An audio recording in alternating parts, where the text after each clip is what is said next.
प्राची अभी तैयार होकर घर से निकल ही रही थी कि उसकी सास मालती जी ने टोक दिया। बहू, कहाँ जा रही हो?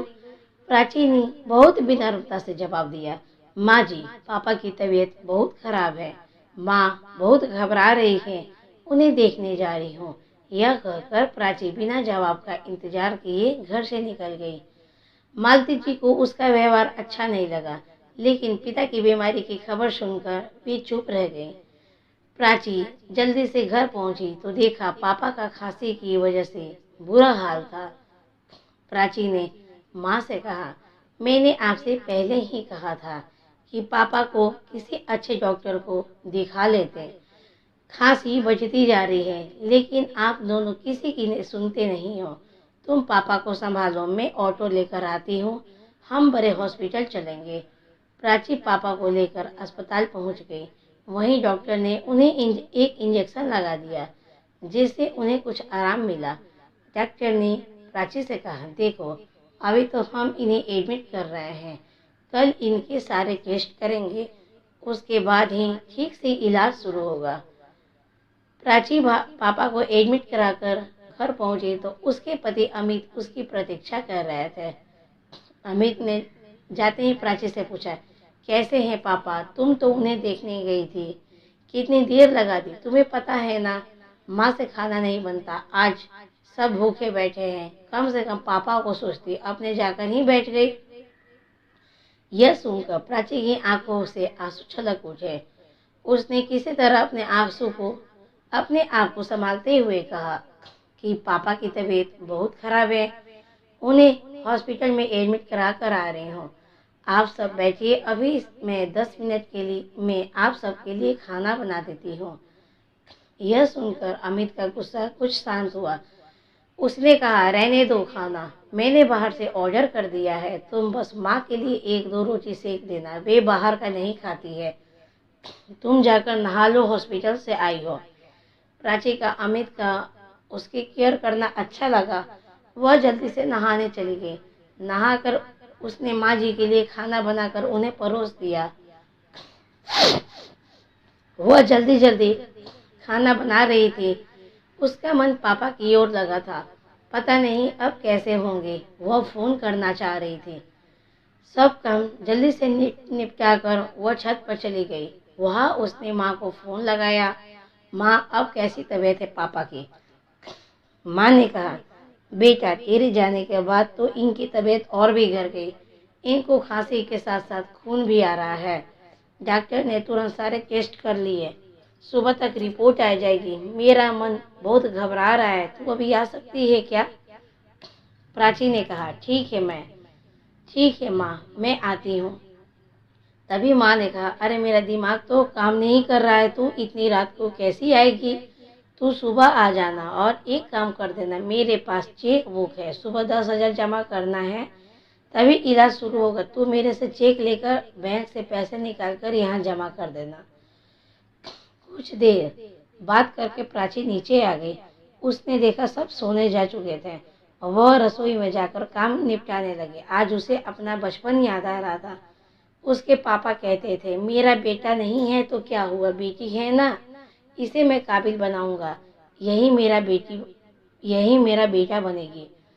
आज अपने आप को कितना लाचार मान रही थी प्राची। काश वो लड़का होती तो कम से कम इस समय अपने पापा का ख्याल तो रख सकती थी। किसी तरह काम निपटा कर वो सोने चली गई, लेकिन आंखों में नींद कहाँ थी। उसने देखा अमित गहरी नींद में सो रहा था। सुबह वह जल्दी उठ गई। सबके लिए नाश्ता बनाकर अमित का लंच पैक करके वह निकलने के लिए तैयार हो रही थी। तभी उसने देखा कि उसके अलमारी में 10,000 रुपये पड़े हैं, जो अमित ने परसों घर खर्च के लिए दिए थे। प्राची ने कुछ सोच कर पैसे पर्स में रख लिए और हॉस्पिटल पहुंच गए। वहां उसने पैसे जमा कर दिए। पापा के पास पहुंची तो देखा पापा कुछ ठीक लग रहे थे। वे प्राची को देखकर मुस्कुरा दिए। तभी माँ ने कहा, बेटा, ये चेक ले जा, बैंक से पैसे निकाल कर जमा कर दे, तभी रिपोर्ट मिलेगी। प्राची ने कहा, माँ, पैसे मैंने जमा कर दिए थे, अभी घर जाऊंगी तो बैंक से निकाल लूंगी, पापा का इलाज अभी शुरू हो जाएगा। यह सुनकर माँ ने कहा, अरे बेटा, तूने यह क्या किया? तेरे ससुराल वाले को पता लग गया तो ना जाने तुझे कितना भला बुरा सुनाएंगे। प्राची बोली, माँ तुम चिंता मत करो, मेरे पास घर खर्च के पैसे थे, अभी बैंक से निकाल कर वापस रख दूंगी। मुझे शाम को जाना है शॉपिंग करने अमित के साथ। प्राची कुछ देर वहाँ रुक कर चेक लेकर बैंक पहुँच गई। बाहर गार्ड से उसने पूछा, भैया आज बैंक बंद है क्या? गार्ड ने कहा, बहन जी आज दूसरा शनिवार है, कल इतवार है, अब तो बैंक सोमवार को ही खोलेगा। यह सुनकर प्राची के पैरों तले जमीन खिसक गई कि कहीं अगर अमित को पता लग गया कि घर खर्च के पैसे पीहर ने दी आई तो उसका जीना मुश्किल हो जाएगा। वो डरती डरती घर पहुंची तो उसने देखा उसकी सास मालती जी गुस्से में बैठी थी। मालती जी बोली, बहू ये सब क्या है? रात को हमने बाहर का खाना खा लिया, सुबह से तुम फिर गायब हो गई। अगर दोनों टाइम बाहर का खाना खाएंगे तो हम सब बीमार पड़ जाएंगे। तुम क्या चाहती हो कि तुम्हारे ससुराल वाले उसी हॉस्पिटल में एडमिट हो जाए जिसमें तुम्हारे पापा हैं? यह सुनकर प्राची रोने लगी। नहीं नहीं माँ जी, ऐसा मत कहिए, मैं अभी खाना बना देती हूँ। कहकर प्राची तेजी से काम में लग गई। नहा धोआ कर फटाफट खाना बनाकर सास ससुर को खिला दिया। इधर उसे पापा की चिंता थी, उधर उसे अमित के गुस्से का डर। जब उसे पता चलेगा कि घर खर्च के लिए पैसे मैंने कहीं और खर्च कर दिए। शाम को अमित ने आते ही शॉपिंग के लिए चलने को कहा। प्राची ने उसे कमरे में ले जाकर सारी बात बता दी। यह सुनकर अमित को बहुत गुस्सा आया। उसने कहा, यह अच्छा है, मैं इसलिए बिना भाई बहन की शादी नहीं करना चाहता था। आज वही हुआ जिसका डर था। मेरी कमाई अपने माता पिता पर लुटाती रहो। यह सुनकर प्राची के सब्र का बांध टूट गया। उसने कहा, मैंने सिर्फ एक दिन के लिए पैसे लिए हैं, सोमवार को वापस कर दूंगी। और रही बात बिना भाई बहन की शादी करने की, तो वो तुमने इसलिए की थी कि इकलौती बेटी की सारी जायदाद तुम्हें मिल जाए। आज मेरे पापा हॉस्पिटल में हैं, मैं डर डर कर उन्हें देखने आती हूँ। घर आते ही सब मुझे उल्टा सीधा सुनाने लगते हैं, जैसे अपने पापा के पास जाकर मैंने कोई गुनाह कर दिया। मैं अभी अपनी माँ के पास जा रही हूँ, अपने पापा को मैं अकेला नहीं छोड़ सकती हूँ। सोमवार को तुम्हारे पैसे मिल जाएंगे।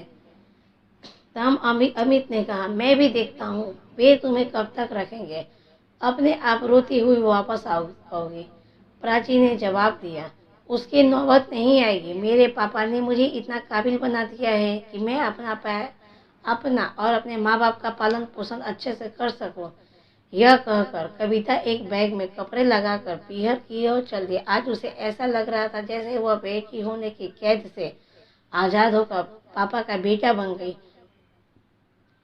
अब वो केवल अपने माँ पिताजी का सहारा बनेगी। अपने घर पहुंचकर उसने बैग रख दिया और सीधा हॉस्पिटल पहुंच गई। माँ के पूछने पर उसने कुछ नहीं बताया। उसने कहा, चिंता मत करो माँ, अमित ने मुझे यहाँ रहकर पापा की देखभाल करने के लिए कहा है। यह सुनकर माँ बहुत खुश हुई। अगले दिन पापा की रिपोर्ट आ गई, उनके लंग्स में इन्फेक्शन था। उसी समय उनका इलाज शुरू हो गया। सोमवार के दिन प्राची ने 10,000 रुपये अपने ससुराल भिजवा दिए। कुछ ही दिनों में उसके पापा ठीक हो गए। प्राची ने इसी बीच एक नौकरी ढूंढ ली थी। जब उसके पापा घर आए तो उसने सारी बात उन्हें बता दी। पापा ने कहा, बेटा हम अपना ध्यान रख लेंगे, तू अमित से बात करके वापस लौट जा। प्राची बोली, पापा मैंने घर आपकी वजह से नहीं, अपने आत्मसम्मान के कारण छोड़ा है। अब मैं बेटा बनकर आपकी सेवा करूंगी, आप परेशान ना हो। आपको क्या लगता है प्राची का यह निर्णय सही है या गलत? नीचे कमेंट बॉक्स में जरूर बताएं। पसंद आई हो कहानी तो कृपया लाइक, सब्सक्राइब, शेयर और कमेंट जरूर करें। आपके सब्सक्राइब से ही मुझे सपोर्ट मिलता है। कृपया जितने लोग देखें सभी लोग सब्सक्राइब कीजिए। आपसे हाथ जोड़कर ये प्रार्थना है। धन्यवाद।